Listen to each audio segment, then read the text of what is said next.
पूर्णमिदं पूर्णात् पूर्णमुदच्यते पूर्णस्य पूर्णमादाय पूर्णमेवावशिष्यते। ओम शांति शांति शांति। शंकरं शंकराचार्यं केशवं बादरायणं सूत्रभाष्य कृतौ वन्दे भगवन्तौ पुनः पुनः। ईश्वरो गुरुरात्मेति मूर्तिभेदविभागिने व्योमवद्व्याप्तदेहाय दक्षिणामूर्तये नमः।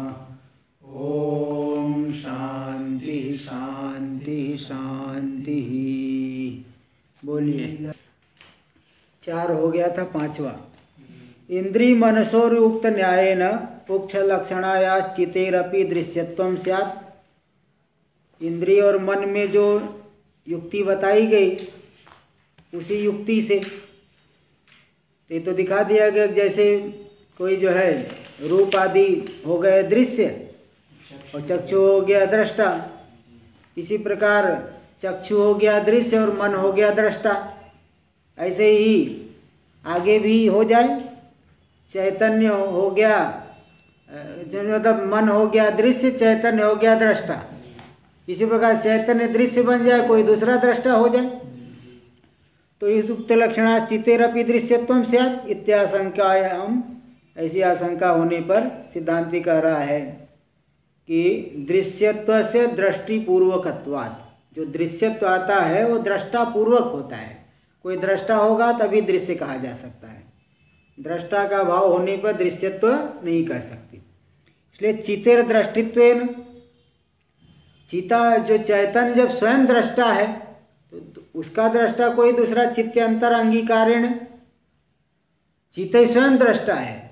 अब उसको देखने के लिए कोई दूसरा मानोगे तो क्या दोष होगा? अनवस्था दोष। चित्त अंतर अंगीकारेण अनवस्थाख्यो दोष स्यात्। फिर कहेंगे चिते चितिरेव दृष्टि, चैतन्य का चैतन्य ही दृष्टा हो गया, उसका दृष्टा वही मान लो। जैसा वो बौद्ध लोग मानते हैं ना, स्वयं प्रकाश मतलब स्वयं ही स्वयं को जानता है।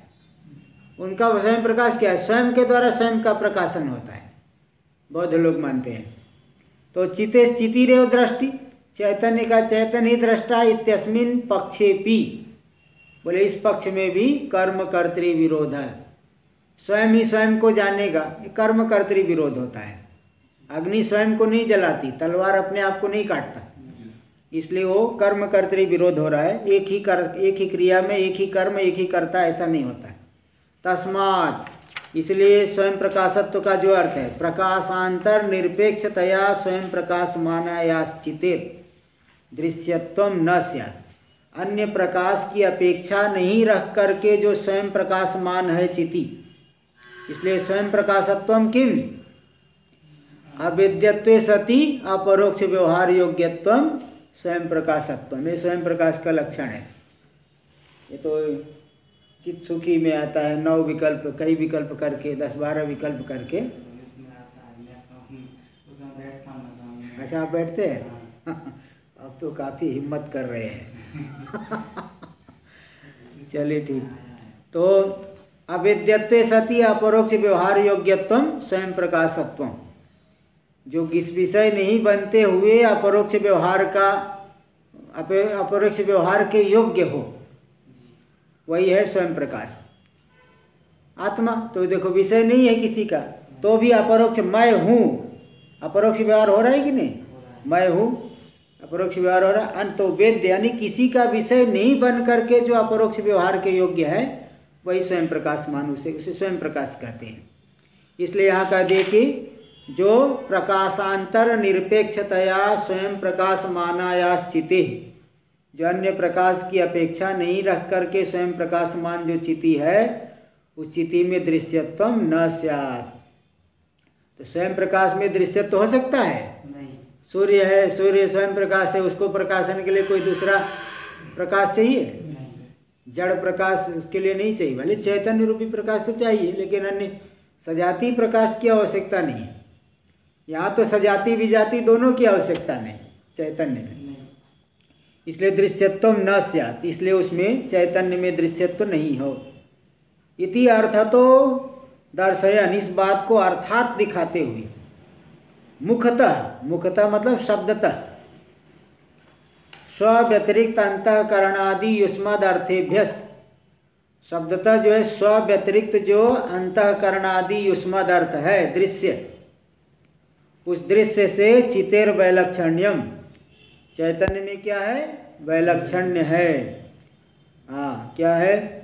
अंतःकरण आदि जो दृश्य युष्मद अर्थ है, जड़ है, उसे चैतन्य में वैलक्षण्य है। इस बात को शब्द से ही कहा गया, न तो दृश्यते, आया था ना पहले श्लोक में, न तो दृश्यते, उस मुखतः शब्दतः जो कहा गया, न तो दृश्यते इत्यांश विवरणेन, इस अंश का विवरण के द्वारा जड़ पदार्थों से चैतन्य में वैलक्षण्य और शब्दतः, हाँ, अन्येन श्लोकेन दर्शयति, इस श्लोक के द्वारा शब्दतः दिखाते हैं। और यह श्लोक जो है किसका विवरण है? न तो दृश्यते, न तो दृश्यते जो प्रथम श्लोक में आया उसी की व्याख्या है। देखो इसी को दे रहे 5वां श्लोक, नोदेति नास्तमेत्येषा, नोदेति नास्तमेत्येषा, न वृद्धिं याति न क्षयम्, न वृद्धिं याति न क्षयम्, स्वयं विभात्यथान्यानि, स्वयं विभात्यथान्यानि, स्वयं विभात्यथान्यानि, स्वयं विभात्यथान्यानि, भासयेत् साधनं विना, भासयेत् साधनं विना, नोदेति नास्तमित्येषा, न वृद्धिं याति न क्षयम्, स्वयं विभात्यथान्यानि, भासयेत् साधनं विना। नोदेति नास्त नास्तमे एति ऐसा, ऐसा चिति, ये जो चैतन्य है स्वयं प्रकाश आत्मा है, नोदेति, कभी इसका उदय होता है, सूर्य का तो उदय होता है सुबह 6 बजे के आसपास, 6-7 बजे, इसका उदय कब होता है? इसका उदय कभी नहीं होता, इसका उदय नहीं। और इसका अस्त कब? सूर्यास्त तो शाम को होता है, इसका अस्त कब होता है? इसका अस्त का कोई समय नहीं, कभी होता ही नहीं, कभी अस्त नहीं होती। जो चैतन्य का कभी उदय नहीं, कभी अस्त नहीं, न वृद्धिम याति, ऐसा नहीं कोई पुण्य कर्म कर दो तो चैतन्य मोटा हो गया, पाप कर्म कर लोगे तो चैतन्य पतला हो जाएगा। पुण्य पाप से जो है अन्य में ही वो विकार आदि आएगा, चैतन्य में कोई विकार नहीं, वृद्धि नहीं, क्षय भी नहीं। जैसे खूब भोजन किए मोटे हो गए, उपवास रह गए पतले हो गए, वो तो शरीर आदि में होगा, चैतन्य में कोई अंतर नहीं आएगा। न क्षयम, तो स्वयं विभाति अथ अन्यानि साधनम विना भासयेत्, स्वयं विभात्यथान्यानि, स्वयं विभाति अथ अन्यानि, स्वयं यह प्रकाशित हो रहा है, और अन्यानि, अन्य जो शरीरेंद्रियाणि, साधनम विना भासयेत्, बिना किसी अन्य साधन के साक्षात उनका प्रकाशन करते। किसी को उनका प्रकाशन करने के लिए कोई जो है व्यवधान से नहीं, साक्षात सबका प्रकाशन करता है चैतन्य। तो स्वयं विभाति अथ अन्यानि साधनम विना भासयेत्, स्वयं प्रकाशित हो रहे हैं और अन्य को साधनों की बिना प्रकाशन कर रहे हैं। यही आत्मा स्वयं प्रकाश हो गया, अन्य की अपेक्षा नहीं रख करके स्वयं प्रकाशमान है चैतन्य, इसलिए इसमें दृश्यत्व नहीं है। टीका में नोदेति यह साक्षात अपरोक्षात ब्रह्म इति श्रुत्युक्त प्रकारेण, यह साक्षात अपरोक्षात, अपरोक्षात का अर्थ होता है अपरोक्षम, आत् प्रत्यय हो जाता है। सुपाम सुलुक पूर्व सवर्णा छेया डाड्या जालम, हाँ सूत्र है ना, सुपाम सुलुक पूर्व सवर्णा छेया डाड्या जाल है ना, जाल है विसर्ग है जाल। तो आत प्रत्यय से हो जाता है, कहीं आ जैसे वहाँ डा हो गया। हाँ जी बोलिए। जो शब्द आया है आत्मा के लिए, हाँ चिति चिति चिति के लिए, हाँ तो इसका प्रयोग स्त्रीलिंग क्या होगा? हाँ वही मतलब चिति शब्द है तो आत्मा के लिए कि चिति स्त्रीलिंग में आया ना, इसलिए ऐसा कह दिए। अच्छा चिति आया ना, चिति स्त्रीलिंग में चलता है, इसलिए आत्मा उसके लिए चिति के लिए ऐसा दे दिए, इसीलिए चिति बोल रहा हूँ। है तो आत्मा एक ही चीज है। आत्मा कहो ब्रह्म शब्द का प्रयोग करोगे नपुंसक लिंग रहेगा, चिति का प्रयोग करोगे स्त्रीलिंग होगा, संबित शब्द का प्रयोग करोगे स्त्रीलिंग होगा। तो शब्द का स्वभाव होता है, शब्द का स्वभाव के अनुसार लिया जाता है। चलिए देखिए, देखिए ठीक है। यद साक्षात अपरोक्षात ब्रह्म, जो ब्रह्म साक्षात अपरोक्षात, अपरोक्षात मतलब अपरोक्षम, जो साक्षात अपरोक्ष है, उसको जानने के लिए किसी अन्य व्यवधान की आवश्यकता नहीं, साक्षात अपरोक्ष है। इति श्रुत्युक्त पर प्रकार, श्रुति में बृहदारण्यक श्रुति में कहे गए प्रकार से विद्वद अपरोक्षताम चितेर अर्थात सूचयन, विद्वानों को अपरोक्ष है चैतन्य, चैतन्य में अपरोक्षता है, विद्वान लोग अपरोक्ष रूप से जानते हैं। इसको अर्थात सूचित करते हुए उक्त चितिम उक्त लक्षणाम चितिम परामृशति, उक्त लक्षण वाली चिति का परामर्श कर रहे, विचार कर रहे, ऐसा ही विचार करा रहे, विचार कराते, परामर्श, परामर्श नहीं ज्ञान, उसी का ऐसा इस शब्द के द्वारा परामर्श कर रहे हैं। वह जो चिति क्या कैसी है, उदय नहीं अस्त नहीं। सर्व साक्षिन्नेसा चितिर अहमादि युष्मद अर्थवत प्राग भावा भावात नोदेति नोत्पद्यति, सभी की साक्षी जो चैतन्य है आत्मा, इसका प्राग भाव कभी नहीं है, इसलिए इसका उदय नहीं होता। जिसका उदय होना होता है उसका प्राग भाव रहता है। घट बनने से पहले जो घट का अभाव है कहाँ पे, कपाल में, हाँ कपाल आदि में जो भी उपादान कारण है, प्राग भाव भी उपादान कारण में ही रहता है, प्रध्वंसा भाव भी उपादान कारण में ही रहता है।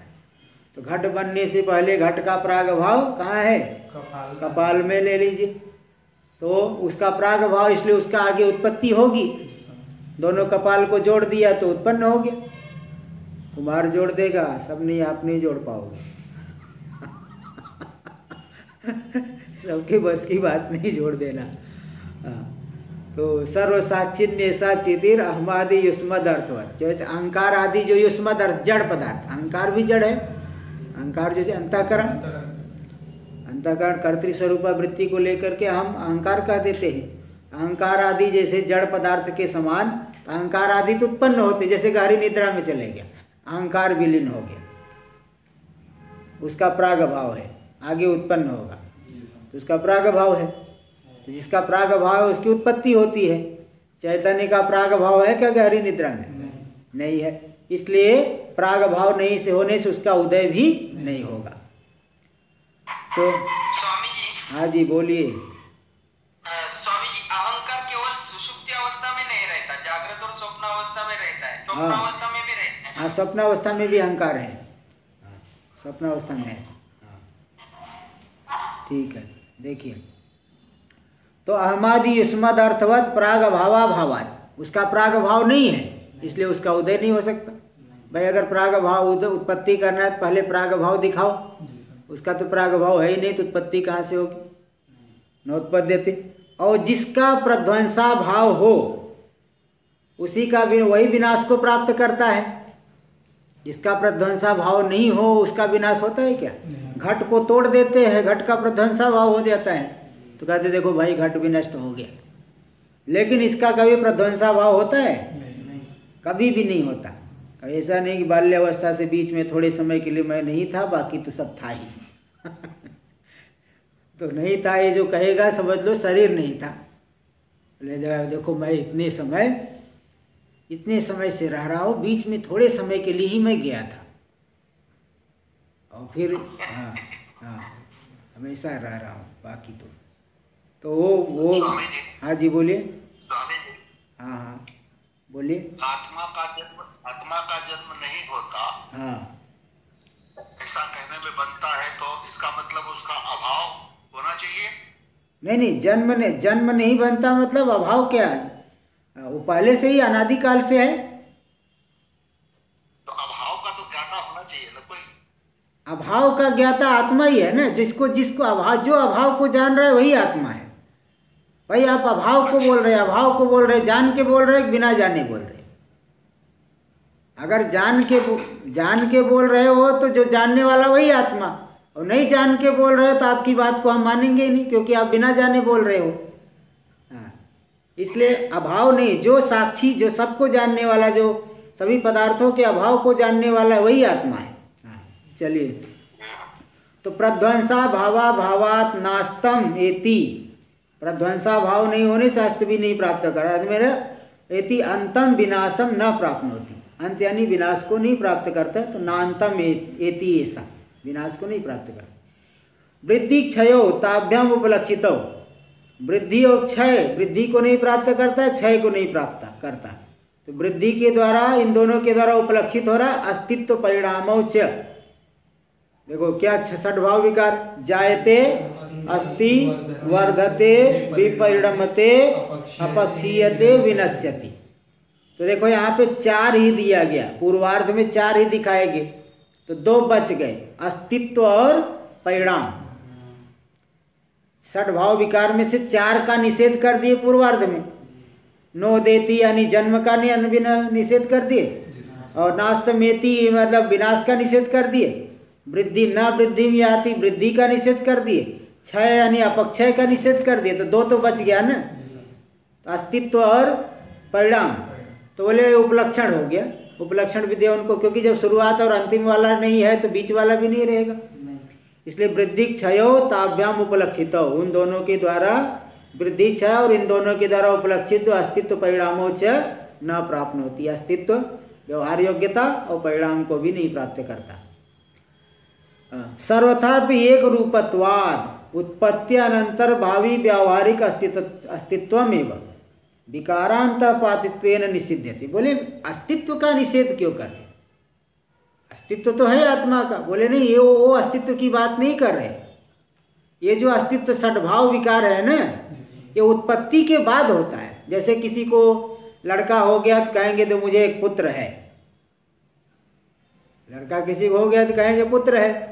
महात्मा लोग भी कहे एक शिष्य तो है, कई लोग बोलते हैं बस भाई ज़्यादा नहीं, एक शिष्य तो जरूर बनाना चाहिए, कम से कम कुटिया तो संभालेगा। इसलिए कई लोग जो है बहुत बड़ा बड़ा आश्रम बना के रखे हैं। दूसरे महात्मा बोले महाराज जी एक शिष्य उधार दे दीजिए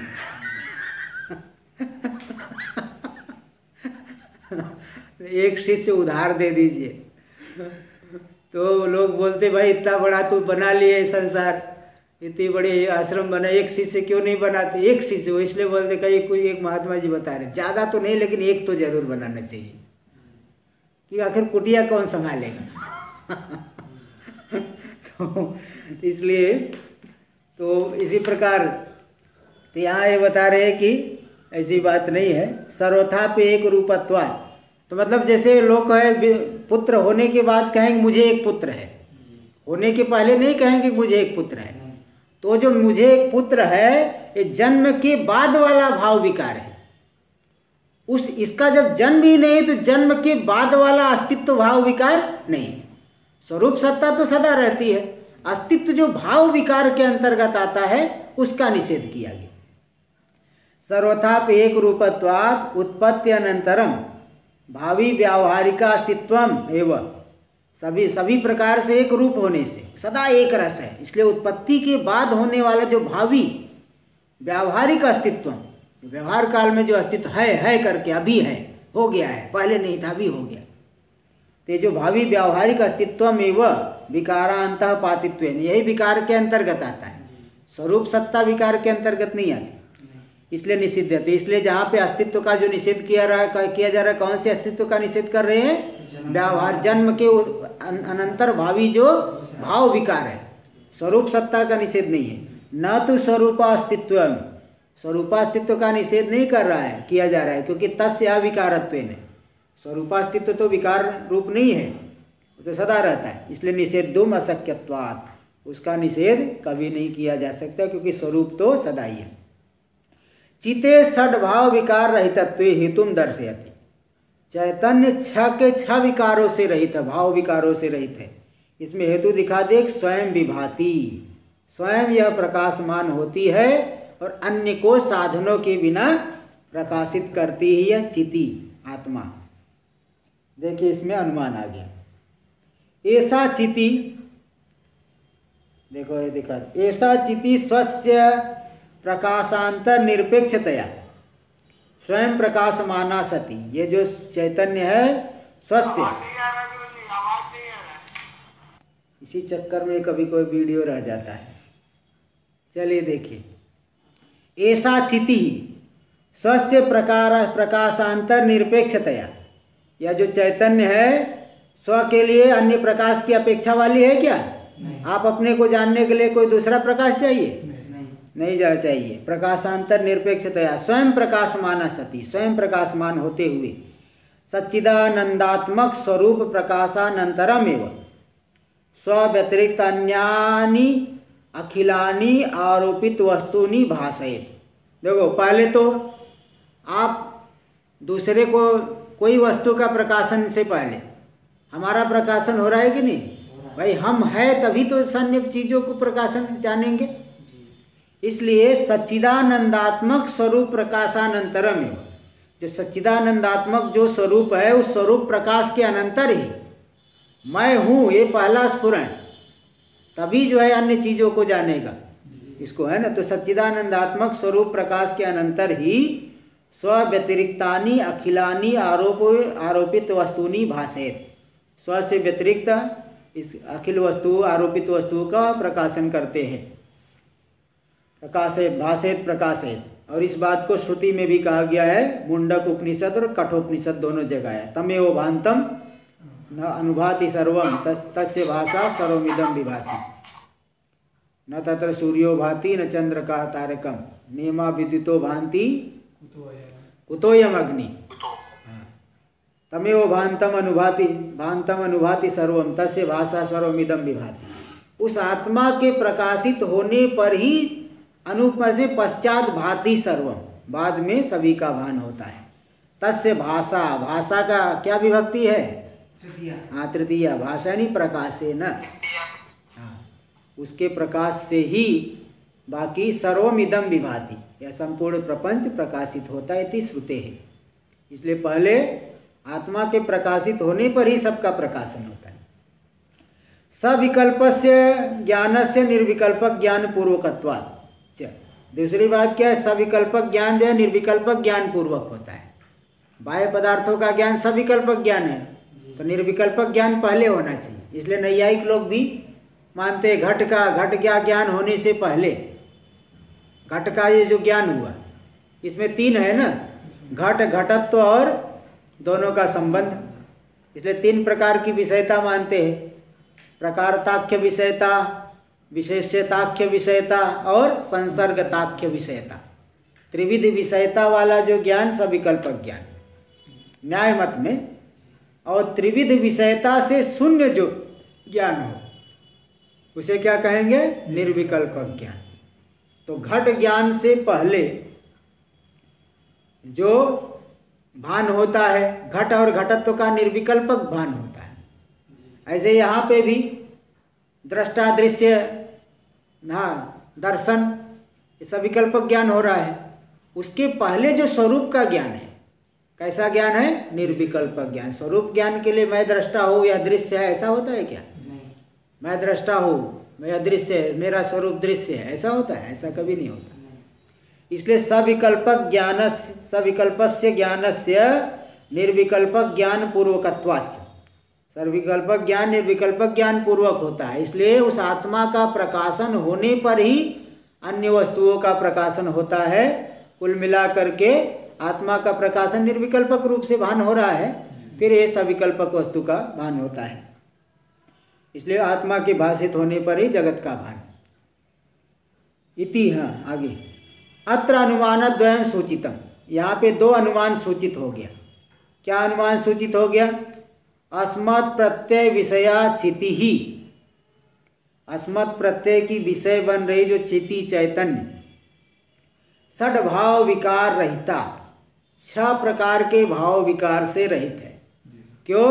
क्योंकि प्रकाशांतर नैरपेक्षेण स्वयं प्रकाशमानत्वात्, अन्य प्रकाश की अपेक्षा नहीं रख करके स्वयं प्रकाशमान है। चलो भाई, अब आप लोग थोड़ा सा, आप लोगों की बुद्धि का व्यायाम, शरीर का व्यायाम नहीं करना है, बुद्धि का व्यायाम करना है। पहले चलिए अन्वय व्याप्ति आप बताइए, अन्वय व्याप्ति बोलिए। हाँ, अस्मत् प्रत्यय विषया ऐसा चिति, ये तो हो गया पक्ष। अहम प्रतीति का विषय जो चैतन्य है, ये पक्ष हो गया। षड्भाव विकार रहिता, साध्य क्या हो गया? षड्भाव विकार रहितत्वम।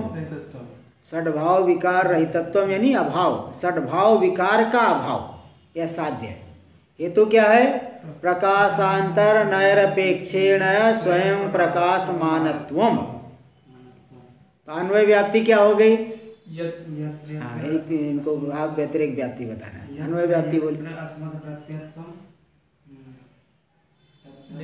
नहीं बता पाया, बोलिए। यत्र यत्र प्रकाशांतर निरपेक्षेण स्वयं प्रकाशमानत्वम तत्र तत्र षड्भाव विकार रहितत्वम। सही है, देखो ये हुआ अन्वय व्याप्ति हो। यत्र यत्र प्रकाशांतर नैरपेक्षेण स्वयं प्रकाशमानत्वम तत्र तत्र षड्भाव विकार रहितत्वम। जो अन्य प्रकाश की अपेक्षा नहीं रख करके स्वयं प्रकाश है, वह षड्भाव विकार से रहित है। अन्वय व्याप्ति मिलेगी। हाँ, पृथ्वी इतरेभ्यो विद्यते गंधवत्वात्, यत्र यत्र गंधवत्वम तत्र तत्र इतर भेदः। अन्वय व्याप्ति मिलेगी। पृथ्वी तो पक्ष है। इसी प्रकार यहाँ जहाँ यत्र यत्र प्रकाशांतर नैरपेक्षेण स्वयं प्रकाशमानत्वम तत्र तत्र षड्भाव विकार रहितत्वम, अन्वय व्याप्ति नहीं मिलेगी, क्योंकि आत्मा ये वो तो पक्ष बना हुआ, वहां तो संदेह है। इसलिए व्यतिरेक व्याप्ति लेना है। व्यतिरेक व्याप्ति में क्या हो जाएगा? यत्र षड्भाव विकार रहितत्वम नास्ति तत्र तत्र प्रकाशांतर नैरपेक्षेण स्वयं प्रकाशमानत्वम नास्ति। देखो वही दिखा रहे, यत् षड्भाव विकार रहितम न भवति तत् प्रकाशांतर नैरपेक्षेण स्वयं प्रकाशमानम अपि न भवति। यथा युष्मत् प्रत्यय विषय अहमादि, युष्मत् प्रतीति का विषय जो अहम आदि, तुम इस प्रतीति का, यानी जो दृश्य बन रहा है, युष्मत् प्रतीति मतलब सामने जो दृश्य बन रहा है, अहंकार आदि, अहंकार, शरीर, मन, बुद्धि, ठीक है, मन, इंद्री, संसार के घटपट आदि, ये सब युष्मत् प्रत्यय के विषय बनते हैं, दृश्य है। तो जो भी दृश्य है षड्भाव विकार से रहित है क्या? नहीं है, युक्त है। षड्भाव विकार से रहित नहीं है। और प्रकाशांतर निरपेक्षेण स्वयं प्रकाशमान भी नहीं है। न च इयम तथा, इयम चिति न तथा, यानी हेतु के अभाव वाली नहीं, हेतु वाली है। अन्य प्रकाश की अपेक्षा नहीं रख करके स्वयं प्रकाशमान है। इसलिए साध्य के अभाव वाली नहीं है, बल्कि साध्य वाली है। इसलिए षड्भाव विकार से रहित है। सिद्ध हो गया व्यतिरेक व्याप्ति के द्वारा। व्यतिरेक व्याप्ति अहंकार आदि में ले जाइए, फिर अन्वय व्याप्ति अब ले लीजिए आत्मा में। हाँ, तो इस तरह से हो गया। तो एक अनुमान हो गया। अब दूसरा अनुमान देखिए, उक्त लक्षणा ऐसा चिति, उक्त लक्षण वाली यानी अस्मत् प्रत्यय की विषय जो यह चैतन्य है, आत्मा है, षड्भाव विकार रहिता। साध्य तो वही का वही है, पक्ष भी वही है, लेकिन दूसरा है तो प्रकाशांतर नैरपेक्षेण स्व व्यतिरिक्त वस्तुभाषकत्वात्। प्रकाशांतर से निरपेक्ष होकर के स्व व्यतिरिक्त वस्तु का प्रकाशक है, पूरे जगत का प्रकाशक है। अन्य प्रकाश की अपेक्षा नहीं कर रख करके पूरे जगत का प्रकाशक है, इसलिए षड्भाव विकार से रहित है। अब इस पे अन्वय व्याप्ति बोलिए। इसमें अन्वय व्याप्ति क्या है? यत्र यत्र प्रकाशांतर नैरपेक्षेण स्व्यतिरिक्त वस्तुभाषकत्वम तत्र तत्र षड्भाव विकार रहितत्वम। मिला ना? हाँ। और अब इसका व्यतिरिक्त के यन्नैवं तन्नैवं, यन्नैवं तन्नैवं का क्या मतलब होता है? यद एवं न तद एवं न, यानी यद साध्यवत न तद हेतु मत न। तो कैसे घटा लेंगे बोलिए?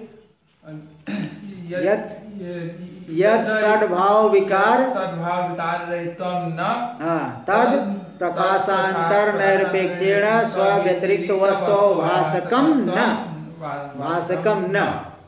मालूम पड़ा? बोलिए यद नैवम तन नैवम को बोलिए। यद एवं न तद एवं न। पहला यद एवं न मतलब यद हे साध्यवत न। नहीं नहीं उसको नहीं, वो तो हेतु में चले गए। व्यतिरिक्त व्याप्ति में पहले साध्या भाव लेना पड़ता है। यद षड्भाव विकार रहितम न तद तद प्रकाशांतर निरपेक्षेण स्व्यतिरिक्त वस्तु भासकम न। सीधी सी यद एवं न मतलब यद साध्यवत न, तद एवं न तन नैवम तद एवं न तद हेतु मत न। ठीक है, तो क्या हो गया पहली पंक्ति? यद रहितम न तद प्रकाशांतर निरपेक्षेण व्यतिरिक्त वस्तु भासकम न। देखो यथा अहमादि, अहमादि षड्भाव विकार से रहित है क्या? वो तो षड्भाव विकार से युक्त है, और वे प्रकाशांतर से निरपेक्ष होकर के स्व से व्यतिरिक्त वस्तु के प्रकाशक भी नहीं, क्योंकि वो तो जड़ है। लेकिन आत्मा ऐसा नहीं है। आत्मा अन्य प्रकाश की अपेक्षा नहीं रख करके स्व से व्यतिरिक्त वस्तु का प्रकाशक है, इसलिए षड्भाव विकार से रहित है। सिद्ध हो गया? षड्भाव विकार नहीं है। दो अनुमान देखिए। तो यथा हम आदि तेवम उक्त प्रकारेण स्वयं प्रकाशमानत्वात्। तो देखिए आत्मा पहली बात तो स्वयं प्रकाशमान है, क्योंकि उसी के प्रकाश से पूरा जगत प्रकाशित होता है, और दूसरा सिद्ध कर दिया अभी अनुमान के द्वारा षड्भाव विकार रहितत्व। तो देखो इत्येवम आदिरित्येवम उक्त प्रकारेण स्वयं प्रकाशमानत्वात् षड्भाव विकार रहितत्वाच्च। इन दो हेतुओं के द्वारा युष्मद अर्थ वैलक्षण्ये समर्थिते सति, जो युष्मद अर्थ है दृश्य पदार्थ जितना भी जगत है वह स्वयं प्रकाशमान नहीं है, षड्भाव विकार रहित नहीं है। लेकिन आत्मा ऐसा है, इसलिए युष्मद अर्थ में आएगा? नहीं आएगा। युष्मद अर्थ से विलक्षणता समर्थित होने पर चीते है कालत्रयपि दृक्त्वं में वो स्वरूपम, इसलिए चैतन्य में तीनों कालों में दृष्टित्व ही उसका स्वरूप है। दृष्टा होना यही चैतन्य का स्वरूप है, न तो दृश्यत्वम। दृश्यत्व नहीं, ज्ञान विषय नहीं बनता, बल्कि दृष्टा है, प्रकाशक, प्रकाश रूप है। अन्य उपाधि को लेके प्रकाशक कह देते हैं। सूर्य प्रकाश रूप है। सूर्य जगत का प्रकाशन करता है क्या? प्रकाशन करने का ठेका ले रखे है, वो स्वयं प्रकाश रूप है। हमको मतलब क्या है कि हमको वस्तु दिख गई तो हम कहेंगे सूर्य प्रकाशन कर रहे। प्रकाशन नहीं करे, बल्कि वो तो स्वयं प्रकाश रूप है। जैसे लाइट प्रकाश है और उसके में हमें कुछ दिख गया तो हम कहेंगे देखो यह विद्युत प्रकाशित कर रही है। अपेक्षा से भले हो जाए तो, लेकिन वो अन्य उसका, जैसे कोई आदमी स्वभाव से ही बहुत दयालु है, लेकिन किसी को जो है कृपा कर दिया तो बोले अरे तो बड़ी हमारे ऊपर कृपा की, ऐसा की होगी। तो स्वभाव है उसका, स्वभाव से ही ऐसे है। ऐसे जो है उसी तरह से तो मतलब अपेक्षा को लेकर के अलग अलग शब्द प्रयोग कर देते हैं। ठीक है, तो प्रकाशक कह देते हैं। वैसे प्रकाशक आत्मा नहीं, बल्कि प्रकाश रूप है, ज्ञान स्वरूप है, किंतु अन्य अंतःकरण आदि उपाधि से जुड़ करके दृष्टा कह दिया जाए। दृष्टा यानी जानने वाला, जानने वाला नहीं बल्कि स्वयं ज्ञान स्वरूप है। तो इसलिए दृक्त्व में वो स्वरूपम, दृक्त्व चैतन्य रूपता, दृक्त्व दृष्टित्व। हाँ, दृष्टि यानी ज्ञान, दृष्टि यानी ज्ञान, दृष्टा यानी जानने वाला, और दृश्य जो ज्ञान का विषय बनेगा। न तो दृश्यत्व, आत्मा में दृश्यत्व नहीं थी, अर्थात समर्थितम भवति, अर्थात जो है समर्थित हो गया को दृश्य नहीं है, दृष्टा ही है, क्योंकि युष्मद अर्थ से विलक्षण है। अदृष्टम दृष्टि, अश्रुतम श्रोत्री, अमतम मंत्री, अमतम मंत्री, अविज्ञातम विज्ञात्री। अभी आ गया तो बृहदारण्यक में अदृष्टम दृष्टि, वह किसी के ज्ञान का विषय नहीं बनता तो भी दृष्टा है, सबको देखने वाला। विषय तो नहीं बनता किसी का, लेकिन वह सबको देखता है। अश्रुतम श्रोत्री, श्रवण का विषय, साक्षात शब्द का विषय नहीं तो भी सबका श्रोता है। वही तो चैतन्य ही श्रवण कर रहा है, जड़ श्रवण करेगा क्या? उपाधि से जुड़ करके वही श्रोता हो गए। अमतम मंत्री, मनन का विषय नहीं लेकिन सबका मनन करने वाला। अविज्ञातम विज्ञात्री, विज्ञान का विषय नहीं लेकिन सबको जानने वाले। न दृष्टि द्रष्टारम पश्ये है, दृष्टि के जो दृष्टा है उसको न पश्ये है, देखने का प्रयत्न मत करो, न पश्ये, दर्शन का विषय मत बनाओ। न श्रुते श्रोतारम शृणुयात, श्रुति का श्रोता, जो शब्दाकार वृत्ति का जो श्रोता है, जानने वाला, उसको जानने का प्रयत्न, श्रवण का प्रयत्न मत करो, शब्द का विषय बनाने का प्रयत्न मत करो। न मतिर मंतारम मनवीथा, मति के, बुद्धि वृत्ति के जो मनन करने वाले का मनन नहीं कर सकते, उसको विषय नहीं न बनाओ। न विज्ञाते, अच्छा मनन एवं मन की वृत्ति लेना। न विज्ञातिर विज्ञातारम विजाने, विज्ञाति, अब यहाँ बुद्धि वृत्ति लेना। विज्ञाति बुद्धि वृत्ति के विज्ञाता को न विजानिया, मत जानो, यानी उसको ज्ञान का विषय नहीं बना सकते। इत्यादि श्रुति सहस्रेणापि अयमेव अर्थस् तात्पर्येण प्रतिपाद्यते। इस प्रकार से हजारों श्रुतियों से, कोई एक दो श्रुति नहीं है कि कुछ कहीं गौण ले ले। एक बार, हाँ जी बोलिए। मनविता नहीं, मनन न करे, मनन करे, मनविता मनन करे, मनु ज्ञान धातु, हाँ इसका बन जाता है लोट लकार में मध्यम पुरुष में बनता है, प्रथम मध्यम पुरुष एक वचन। मनन, हाँ मनन करने के लिए, मनन करे तो ना जोड़ दे, ना मनन करे, मनन का विषय मत नहीं बना सकते। तो इत्यादि श्रुति सहस्रेणापि अयमेव अर्थस् तात्पर्येण प्रतिपाद्यते, हजारों श्रुतियों के द्वारा इसी अर्थ का तात्पर्य रूप से प्रतिपादन किया गया है, गौण रूप से नहीं, तात्पर्य रूप से। अतो युष्मत् प्रत्यय विषय अंतःकरणादि रूपम दृश्यमेव, युष्मत् प्रत्यय का जो विषय बन रहा है, अंतःकरणादि रूप जो दृश्य, वह दृश्य ही अस्मत् प्रत्यावलंबन भूताया प्रत्यक्षिते स्वरूपम। तो देखो युष्मत् प्रत्यय का विषय जो अंतःकरणादि रूपम, वो दृश्य में, वो दृश्य ही है, वह ज्ञान के विषय ही बनते हैं। और अस्मत् प्रत्यय के अवलंबन भूता है प्रत्यक्ष चैतन। आम प्रतीति का मुख्य विषय कौन है? आम प्रतीति चैतन, प्रत्यक्ष चैतन। वह प्रत्यक्ष चैतन्य का स्वरूप क्या है? दृक्त्वम, वह दृक्ट ही, दृष्टा ही है, दृश्य नहीं, दृक्त्वमेव। अतः प्रत्यक्षितिरेव परम ब्रह्म, तो जो दृष्टा है वही, जो ज्ञान स्वरूप वही ब्रह्म है, सत्यम ज्ञानम अनंतम ब्रह्म। इसलिए प्रत्यक्षितिरेव परम ब्रह्म, प्रत्यक्ष चैतन्य ही पर ब्रह्म है। इति अयमेव अर्थ अभिप्रेत अर्थ, यही अभिप्रेत अर्थ है, अभिप्राय का विषयीभूत अर्थ है, यही तात्पर्य रूप से कहा जा रहा है। ननु युष्मद् अर्थावभासकत्वं प्रथम श्लोके साक्षिण इति उक्तम। बोले प्रथम श्लोक में तो युष्मद् अर्थ का प्रकाशक साक्षी को कहा गया, और यहाँ पे किसको कह रहे हैं? चिति को। तो साक्षी तो अलग है, चिति अलग है, तो दोनों अलग अलग है।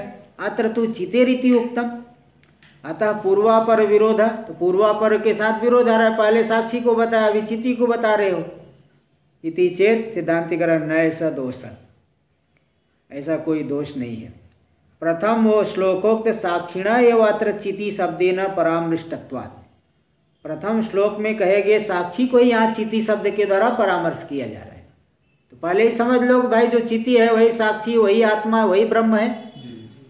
अलग अलग शब्द आ जाने से तो घबराने की बात नहीं है।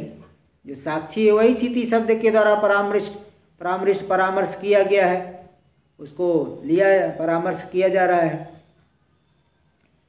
परामृष्टत्वात् ज्ञातत्वात् तस्यैव पुनः प्रथम श्लोकार्थ विवरणेन, देखो उसी को ही प्रथम श्लोकार्थ के विवरण के द्वारा प्रकरण समाप्ति पर्यंतेन उत्तर ग्रंथ संदर्भेण, प्रकरण की समय, ये जो प्रकरण ग्रंथ है तो बहुत लंबा प्रकरण ग्रंथ नहीं है, है ना। समाप्ति पर्यंत इस प्रकरण ग्रंथ के द्वारा उत्तर ग्रंथ संदर्भेण, आगे के ग्रंथ समुदाय, संदर्भ नहीं समुदाय, उत्तर ग्रंथ समुदाय के द्वारा तत्र तत्र साक्षी शब्देन परामृष्टत्वात्, जगह जगह पे साक्षी शब्द के द्वारा भी इसी को कहा गया है।